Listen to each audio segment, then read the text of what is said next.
Hi అండి, welcome back to జుహికా channel. ఈరోజు ఎంతో సాఫ్ట్గా మృదుగా మనం వెంటనే చేసుకోగలిగే రాగి బూరలు ఎలా చేయాలో చూద్దాం. చూస్తున్నారు కదండి, చాలా సాఫ్ట్గా ఎంతో మృదువుగా వచ్చాయండి. నేను ఈరోజు రాగి బూరలు చేశానండి. పిల్లలకి మనము హెల్తీగా స్నాక్స్ ఇవ్వాలనుకుంటే ఇది ఒక గుడ్ రెసిపీ అని చెప్పొచ్చండి. ఆ ప్రాసెస్లోకి వెళ్తే మనము ఫస్ట్ 1 బౌల్ రాగి పిండి, సేమ్ అదే బౌల్తో గోధుమ పిండి తీసుకోవాలండి. నేను ఎండు కొబ్బరిని తీసుకున్నాను, దాన్ని కొంచెం తురుముకొని తీసుకున్నాను. అలానే 4 యాలకులు తీసుకున్నాను, రోట్లోనే దంచుకున్నానండి నేను కచ్చా పచ్చాగా. మీరు ఇంకా చాలా సాఫ్ట్గా రావాలి అనుకుంటే యాలకులని ఎండు కొబ్బరిని మిక్సర్లో పట్టేసుకోవచ్చు, కొంచెం బరకగా వేసుకోవచ్చు. అలానే నేను 4 స్పూన్స్ నువ్వులు తీసుకున్నానండి. నువ్వులని లైట్గా ఫ్రై చేసుకున్నాను. లైట్గా ఫ్రై చేసుకుంటే అవి చాలా క్రంచీగా తినడానికి బాగుంటాయి కదా, అందుకని అలా లైట్గా ఫ్రై చేసుకొని తీసుకున్నానండి. ఈ మిక్స్ను మొత్తాన్ని కలిసేలాగా కలుపుకుందాము.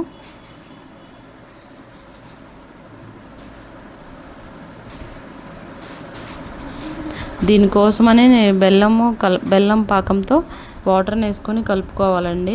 దానికోసం సేమ్ బౌల్తో మనం ఏదైతే గోధుమ పిండి రాగి పిండి తీసుకున్నామో అదే బౌల్తో 1 బౌల్ బెల్లం తీసుకోవాలండి. 1 బౌల్ బెల్లానికి 1/2 బౌల్ వాటర్ తీసుకొని ఇలా మరిగించుకోవాలండి. పాకం అయితే రావాల్సిన అవసరం ఏం లేదండి, జస్ట్ బెల్లం పాకం అది మరిగితే చాలు. దీన్ని మనం ఈ బెల్లం వాటర్ ఉంది కదా, దీన్ని మనం ఆల్రెడీ మిక్స్ చేసి పెట్టుకున్నాము కదా గోధుమ పిండి రాగి పిండి, అందులో కలిపేసుకోవాలి. వేడిగా ఉన్నప్పుడే కలుపుకోవాలండి, ఎందుకంటే చల్లారిపోతే పిండి అనేది గట్టిగా వస్తుంది.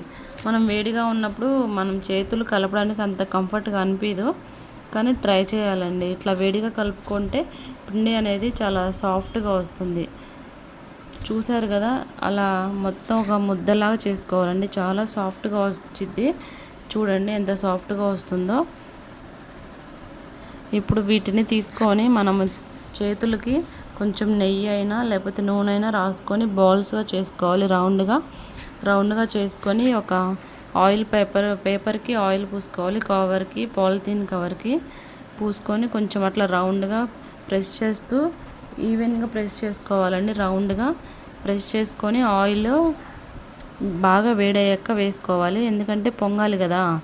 మనం బాగా ఆయిల్ వేడకపోతే అవి చెక్కల్లాగా అలానే ఉంటాయండి. అలా రౌండ్గా ప్రెస్ చేసుకొని ఆయిల్లో వేసుకోవడమేనండి.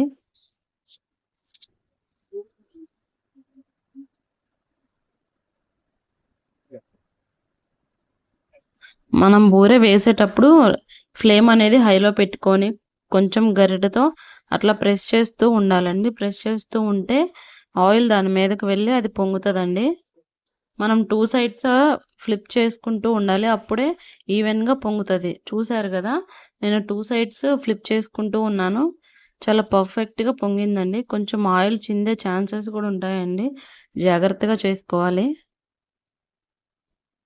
మనము వీటిని చెక్కల్లాగా చాలా ఎక్కువ వేయాలని అనుకోకూడదు, 1 బై 1 వేసుకోవాలి. ఎందుకంటే ఇవి ఒకదానికొకటి వచ్చి అంటుకొని పొంగడానికి ఛాన్స్ ఉండదండి.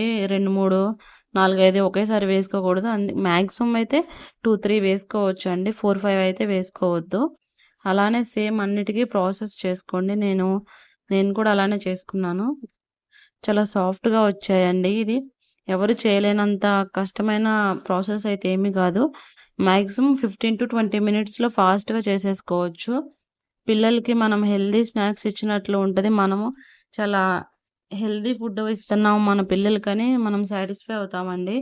ఇప్పుడు పిల్లలందరూ ప్రజెంట్ షాప్స్లో తినడము అట్లా ఎక్కువ చేస్తున్నారు కదా, సో మనం వాళ్ళని కొంచెం స్వీట్నెస్ వైపుకి డివియేట్ చేస్తూ మనం ఇవి చేసామంటే హెల్దీవి ఇస్తామండి.